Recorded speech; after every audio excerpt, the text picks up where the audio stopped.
Jenengan dulu sing bolehlah saya katakan itu radikal. Ya, waktu itu ingin menjembatani ini. Apa sih? Wangel men ngomongnya. Aku lebih salah ngomong itu. Menjembrat. Apa sih nek? Gue kadung tau gue stop aja lah. Angel. Jam-jamnya itu. Jadi kayak gitu ya. Saya mencoba untuk menjadi jembatan dah. Jembatan. Assalamualaikum warahmatullahi wabarakatuh. Halo, jumpa lagi bersama saya Bagus Muhammad Sugron di channel TMM Official. Kali ini guys, saya sedang ada kesempatan kumpul dengan sahabat yang hebat ini, sahabat saya. Enggak lah, biasa aja.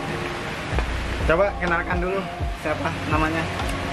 Nama saya Muhammad Prasetyo Azhar.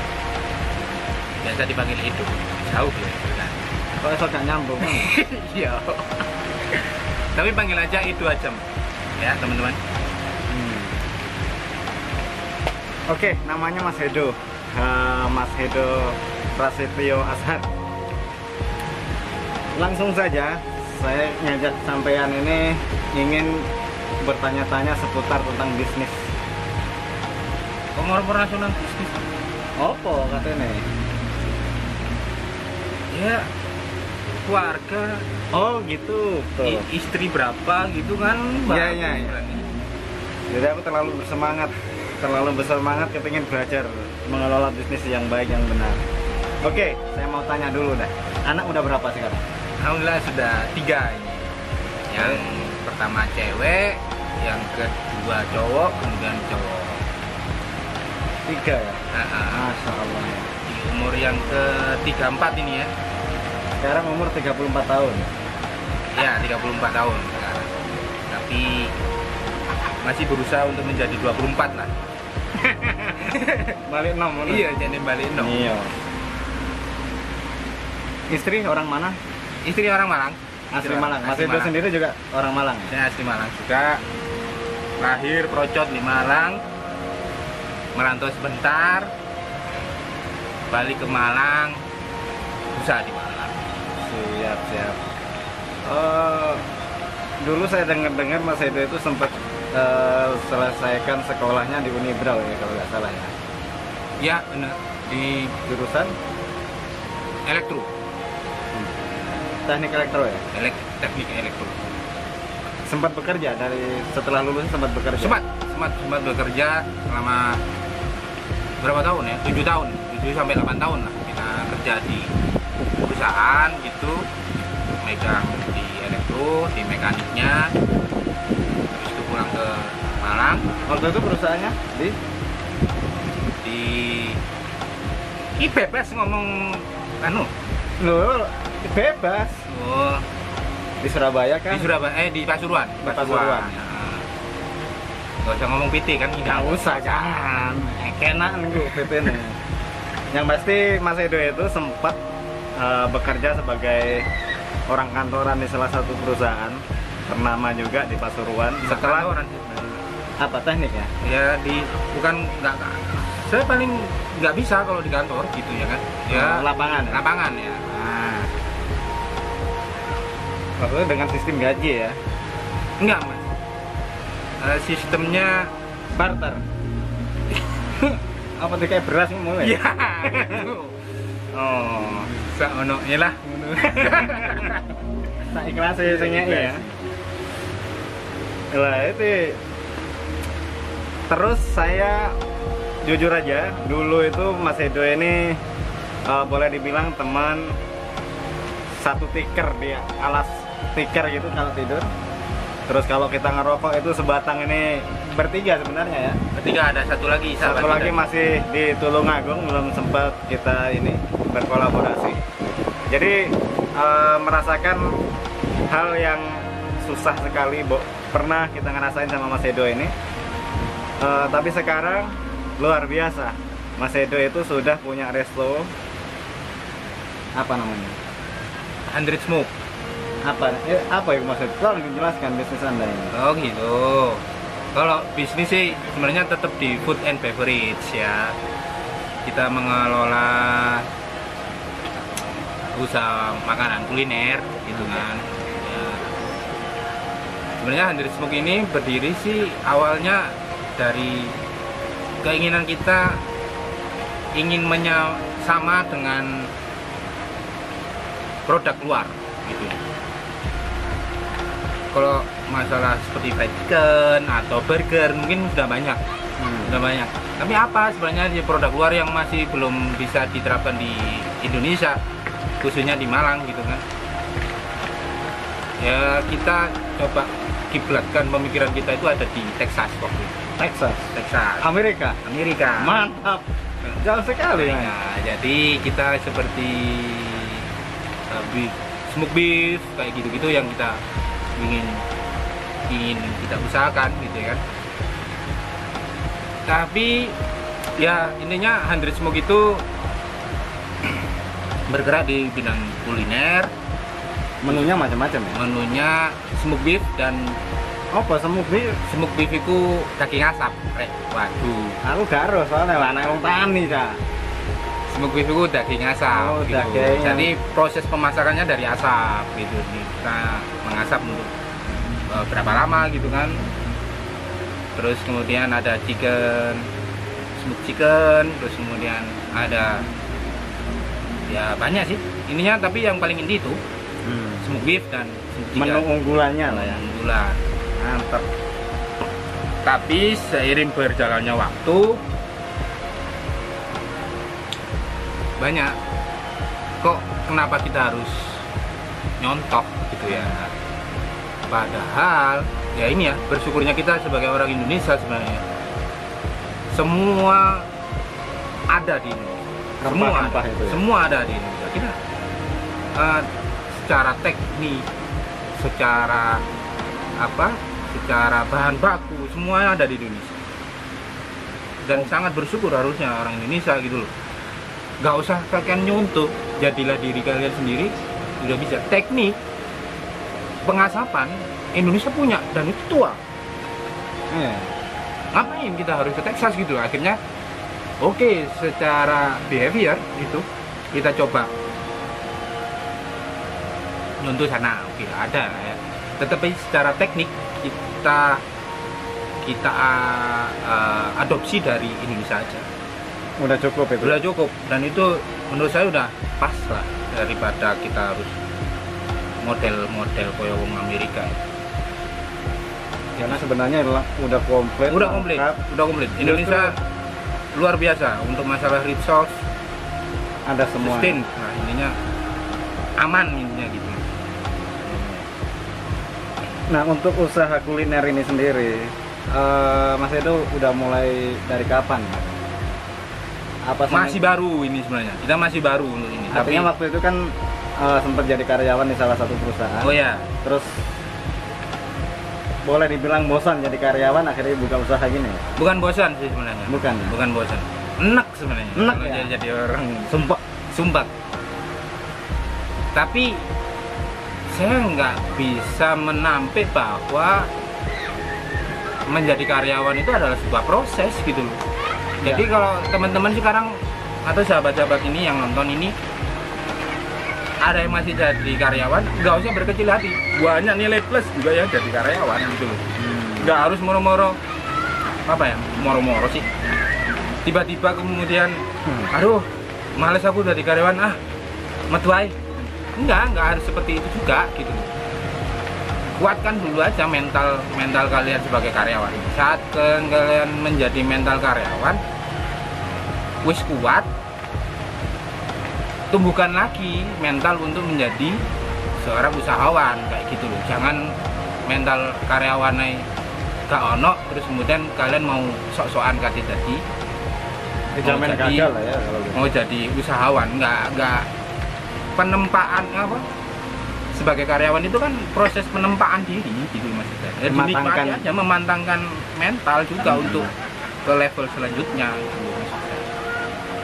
Gitu. Jangan berkecil hati. Sekarang aku kan sekarang karyawan tapi gajiku gede. Tahu bisa jadi seperti itu. Tapi kan otomatis kuatkan lagi mentalnya untuk menjadi seorang karyawan yang benar-benar baik gitu. Karyawan bolosan kata dari usahawan. Ya, Ya susah, kan kayak gitu. Karyawan nggak disiplin tapi kata tadi kata mimpin sebuah usaha nggak bisa soalnya juga. itu nanti akan teknik-teknik untuk menjadi karyawan itu akan diimplementasikan kepada usaha kalian gitu loh maksud saya. Betul sekali. Jadi kalian yang saat ini masih berposisi sebagai karyawan, buruh dan lain sebagainya, jadilah karyawan yang baik. Jadilah karyawan yang kata Mas Edo tadi yang disiplin. Terus melakukan peningkatan pendewasaan diri Benar. untuk menjadi karyawan yang baik. Ketika ada keinginan menjadi pengusaha misalnya, kata Mas Edo tadi, kita udah matang dengan sendirinya. Stepnya udah deket gitu, Artinya udah deket gitu. deket ya? dengan step untuk naik. Oke. Terus tentu suka duka itu seorang pengusaha apalagi kuliner di masa-masa kayak begini nih, apa yang dirasakan sampean ini? Kalau suka itu banyak hal ya, kalau suka itu relatif sebenarnya, suka duka relatif sebenarnya. Cuman sebagai pembelajaran aja bahwa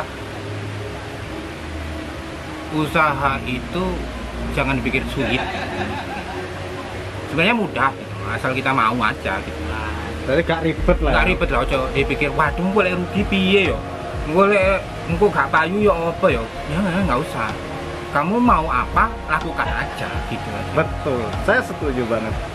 Artinya kalau kita udah bermental seorang pengusaha itu lek mikir gak laku, ya apa lek gak laku, mikir ya apa lek rugi. Di saat itu juga kita ternyata gagal. Iya. Kan ngono ya? Gak payu sampai payu itu kan urusannya bukan urusan kita sebenarnya. Iya. Bukan urusannya marketing juga. Marketing cuma memasarkan kan kayak Fasilitator gitu. doang memperkenalkan. Memperkenalkan gitu. Masalah payu gak payu kan urusannya sedulur Yang maha kuasa. yang maha kuasa Iya. gitu loh. Ya salah satu rezeki juga, salah satu rezeki kan, rezeki juga nggak hanya Iya. penjualan dan sebagainya. Terus untuk karyawan yang sampai saat ini berapa orang gitu, yang sama pimpin sekarang? Kita dulu berawal dari 1 orang sebenarnya untuk karyawan. 2 orang sama saya juga terjun langsung gitu. Tahun 2019 2018 2018 ya. Iya 2018 ya. Masih baru usaha ini intinya seperti itu, tapi kenapa saya menceritakan handrisme saja, soalnya yang masih eksis sampai sekarang untuk usaha-usaha yang lain enggak lah, nggak usah diceritain orang. Kesel aku soalnya. Terlalu manis ya untuk diceritakan. Tapi ininya yang banyak belajar itu dari usaha food and beverage ini, dia khususnya di handrisme ini banyak belajar. Jadi Ya, pangsa pasarnya kalangan mahasiswa kah? enggak kalau Bebas ya? bebas kita ya. Memang kalau ini masalah marketing ya, kita mau menargetkan siapa itu ada di strategi marketingnya. Cuman sak payu-payu ini lah. Nah, Masa ada mahasiswa kok uang itulah. tuku. Kita enggak menitik beratkan siapa sih pangsa pasar kita kayak gitu. Tapi akhirnya terbentuk sendiri. Jangan gini, untuk masalah kayak gini ngomong-ngomong deh pangsa pasar. Ya, Kak. Ya, makasih ya. Terima kasih. Ini gorengan. Lek, gedang, goreng gedang, Lek. Jadi kalau mau ngomong pangsa pasar,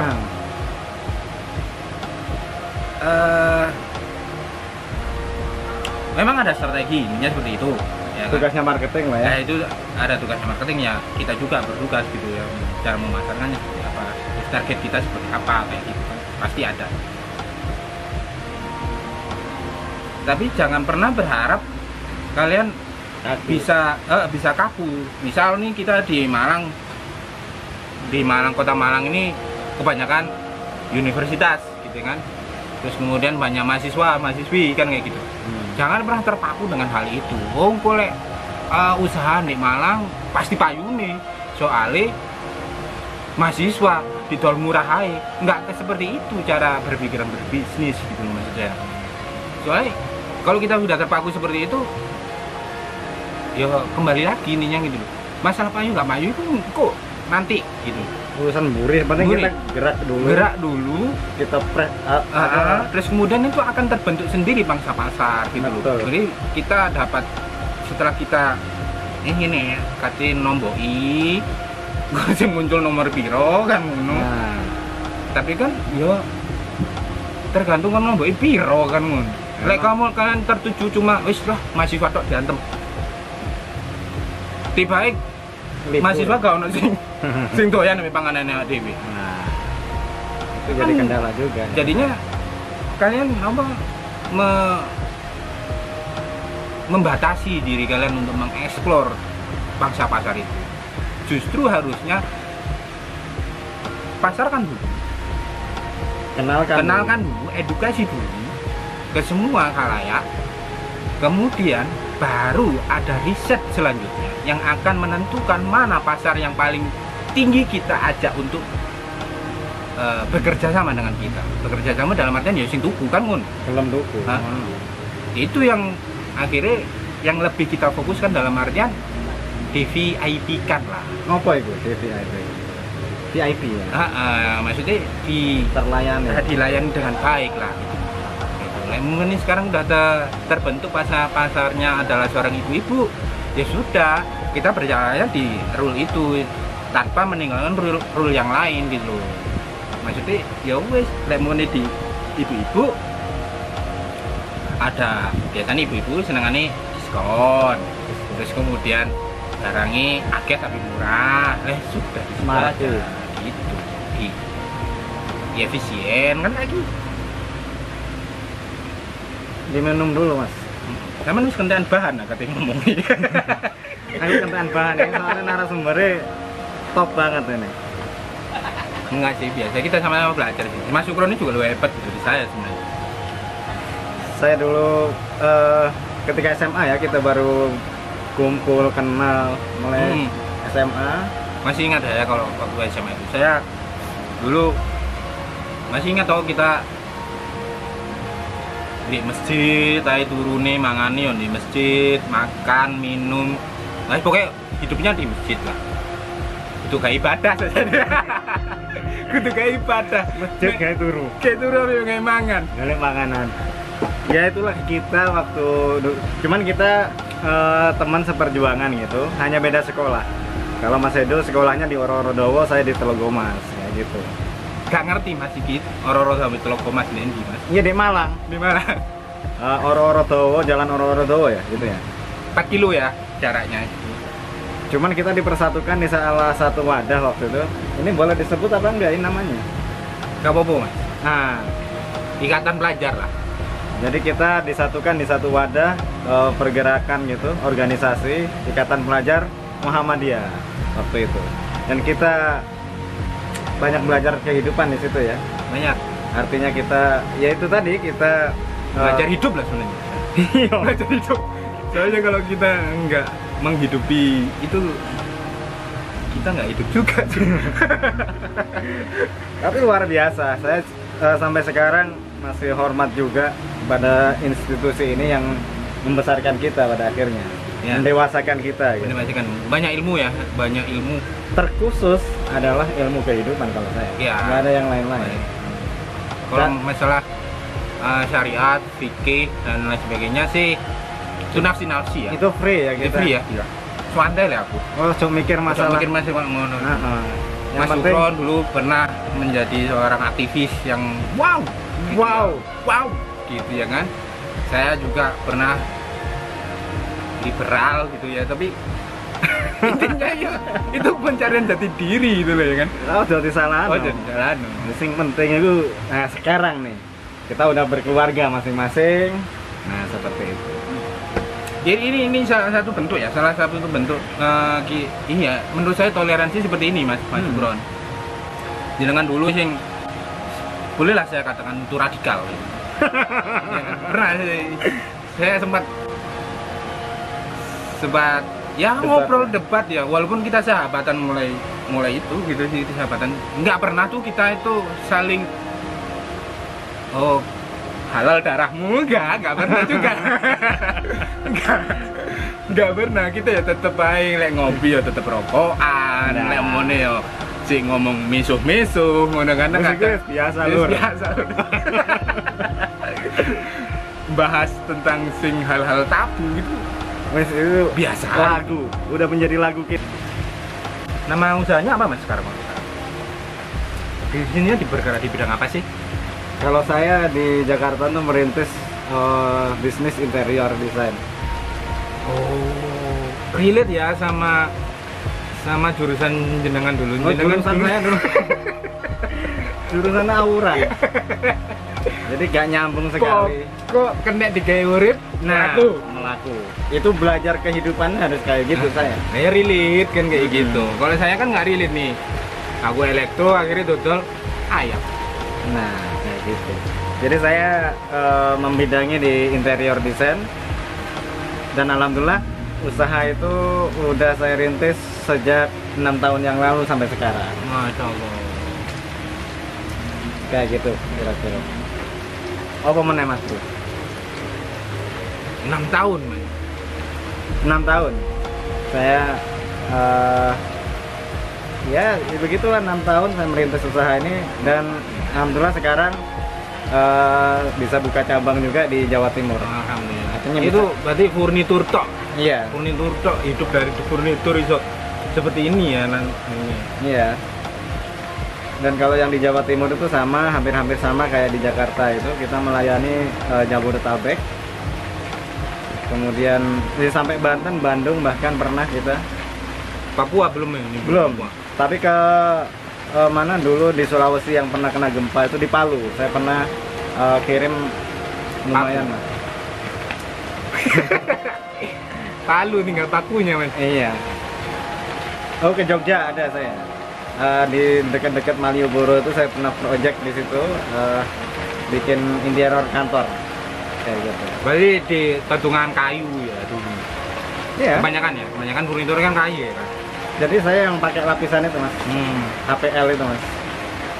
Karena saya waktu itu membaca tren pasar furniture itu kayaknya untuk tahun sekarang dan ke depan ini masih trennya di lapisan HPL. Kalau saya pelajari sebelum HPL ini dia mainnya kayak begini nih, semprot, ngelitur, Oh gitu. sanding apa dan saya nggak bisa ya. Ya tahu. Ini pertanyaan paling mendasar ini. Oh, pora. Penting ini. Ya, apa, ya, apa, dalam ya, apa. bisnis itu. Pernah nggak selundupan?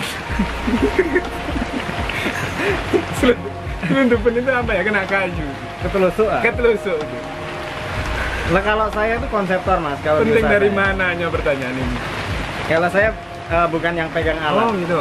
Saya hanya bikin desainnya, bikin konsepnya, yang merancang ininya, konstruksinya. Yang kerja bukan saya. Oh gitu. Saya punya pegawai di urusan pertukangannya. Jadi saya nggak bisa nukang. Nggak bisa nungkang. Ini contoh nih teman-teman nih. Beliau nggak pernah Sama sekali sampai sekarang. Nggak iso nukang, tapi punya perusahaan furnitur. Aku nggak iso masak, tapi aku duwe restu. Nah, Bukan, yo lamun lah. Apa yang kita ambil dari sini? Intinya hidup itu fleksibel aja lah, menurut. santai. Nggak usah bulat, nggak usah kalian terpaku pada satu hal gitu, nggak usah. Opo sing iso mbok gawe bermanfaat bagi orang lain, hajar kan kayak gitu. Karena saya berprinsip begini mas itu. Terkadang orang itu punya keahlian di pertukangan, tapi dia nggak bisa ngejual. Ya bisa. Mungkin dia bisa ngejual, mungkin di kolega tetangga, yang harganya nego-nego tetangga gitu. Nah, saya waktu itu ingin menjembentani ini. Apa sih? Wangel men ngomongnya. Apa? Aku mesti salah ngomong itu. Menjembrat. Apa sih nek? Gue kadung tau gue stop aja lah. Air. Jem-jemnya itu loh. Jadi kayak gitu ya. Saya mencoba untuk menjadi jembatan dah. Nah, gampang jembatan. aja lah. Jadi saya waktu itu kenal dengan salah seorang tukang yang bertahun-tahun merantau dia sebagai ahli di pertukangan kayu. Dan saya perhatikan karya dia itu bagus sebenarnya. Hanya saja dia tidak bisa menguasai di dunia marketnya. Itu sendiri sama Mbak. Iya. Itu berarti usaha itu nggak sama temen atau nggak? Iya, Kalau saya saya kan sendiri. sama temen. teman yang ngurusi operasional, keuangan, dan apa namanya marketing kayak gitu, penjualan kayak gitu. Kalau terus kemudian saya bagian ngurusi keluarga saya, misal kayak gitu. Kalau saya bener-bener Nggak masuk. saya kan nggak bisa, maksudnya saya harus tahu industri dari bisnis yang saya lakukan. Makanya salah satu ciri orang itu bisa sukses dalam berbisnis itu dia nggak serta-merta gitu menerjuni. Jadi harus terjun ikut. Kalau di dunia pertukangan mungkin untuk megang-megang ini saya nggak tahu, hanya saya tahu fungsinya masing-masing. Mesin-mesin yang digunakan. Mesin. Iya. Alatnya kayak gini, ambigu. Yang ini kan ada alat yang begini tuh. Nah kayak gitu. Ini. Nah setidaknya saya tuh tahu industri dari A sampai Z bisnis yang akan saya lakukan pada waktu itu. Mulai dari bahan baku, dari yang termurah sampai yang termahal, dari yang merek biasa-biasa sampai yang termahal. Supplier juga begitu. Artinya saya tahu sampai supplier A, B, C, ya saya tahu. Dan itu harus saya kuasai. Terus desainnya juga. Saya belajar kursus otodidak juga di desainnya juga. Artinya manajemen keuangan dan lain sebagainya semua tumpuk di meja saya. Awal-awal saya merintis, berjalannya waktu saya mulai, karena saya udah memahami industri dari bisnis yang saya lakukan, saya mulai naruh orang admin, naruh tukang desain, naruh marketing di situ, sehingga saya punya banyak waktu untuk ya waktu itu Jakarta, Malang, Jakarta, Bojonegoro. Setelah semuanya saya merasa lumayan ngerti lah, dan ada yang megang masing-masing urusan saya itu. Nah kayak gitu. Dari semuanya itu nggak ada sesuatu yang terlewat. Misal, oh harusnya perusahaan ini kurang apa kayak gitu. Pasti. Sampai sekarang masih Kurang banyak apa? kekurangan. Menurut Lebih ke di daerah manajemen. Karena kita berangkat, kalau saya ini orang yang manajemen apa? Personal, manajemen. iya manajemen personal, manajemen keuangan itu masih, kalau saya dibandingkan gitu dengan perusahaan-perusahaan yang semisal dengan perusahaan saya, masih acak-adul punya saya. Tapi setidaknya saya bisa makan deh dari situ untuk sementara ini. Tapi kalau keinginan hati ini ya tetap bisnisnya termanajemen dengan baik, manajemen keuangannya, karyawan dan lain sebagainya. Kendalanya berarti apa mas? Kok nggak nyari itu manajerial itu? Kalau prinsip saya itu, karena saya dulu pernah punya pengalaman tuh, pegawai saya itu rata-rata S1 dulu. Awal-awal saya punya karyawan itu, saya hanya lulusan Alia. Jadi seolah-olah pada akhirnya saya yang jadi karyawan itu. Kebalik.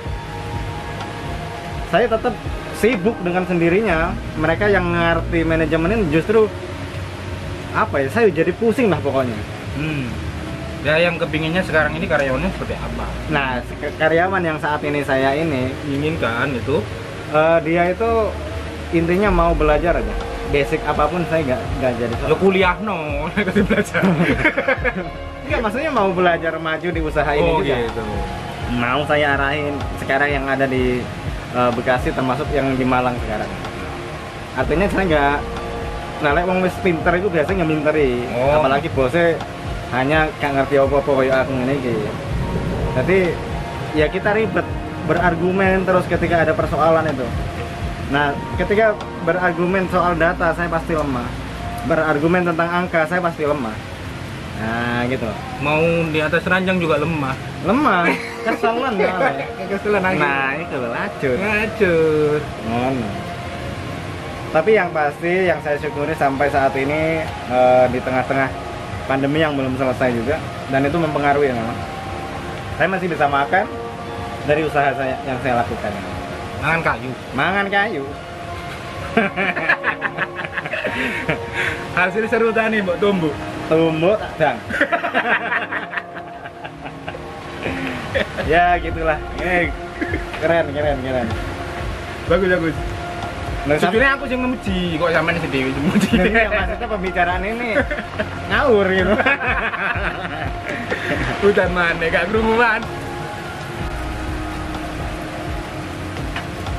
Nah sekarang Mas Ido, kita ini lagi sebagai closing statement dari semangat ya, semangat kita berdua dalam apa namanya, berikhtiar memenuhi kebutuhan hidup.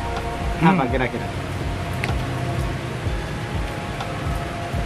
Intinya jangan pernah takut, yang pertama.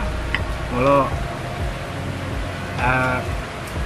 saya yakin di setiap kepala masing-masing personal itu pasti banyak ide, pasti.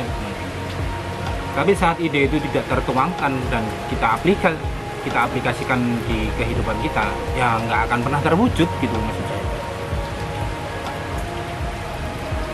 Memang benar semua itu ditakdirkan oleh Allah gitu ya.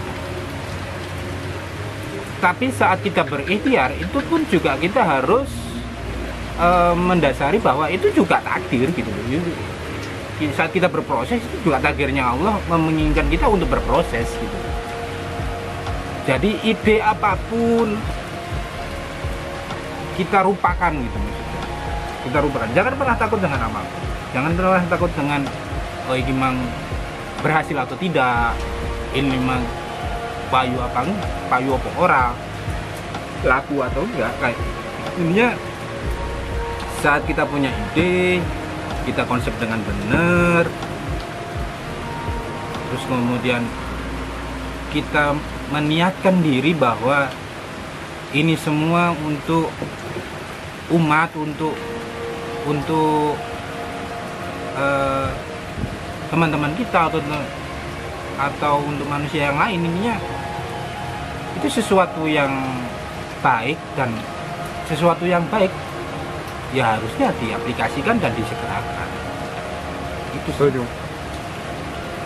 Nggak usah nggak usah takut tentang masalah dana, masalah nanti modal. Enggak sih, melakukan sih bisa masak sih ya, bikin enak masakannya dulu kan gitu ya. Iya betul sekali. Nggak punya modal mas, aku nggak punya modal untuk ini. Kamu punya konsep tapi punya, ya tuangkan itu, cari teman-teman yang punya modal kan gitu, tinggal itu aja. Kalau kalian nggak gerak, yo aku punya konsep mas, tapi aku nggak punya modal. Meneng aja di omah, Tunggu aja. turu aja. Modal kan iso mbok goleki, mbok kon kate. Banyak teman-teman. Saya yakin Mas Sukron dulu juga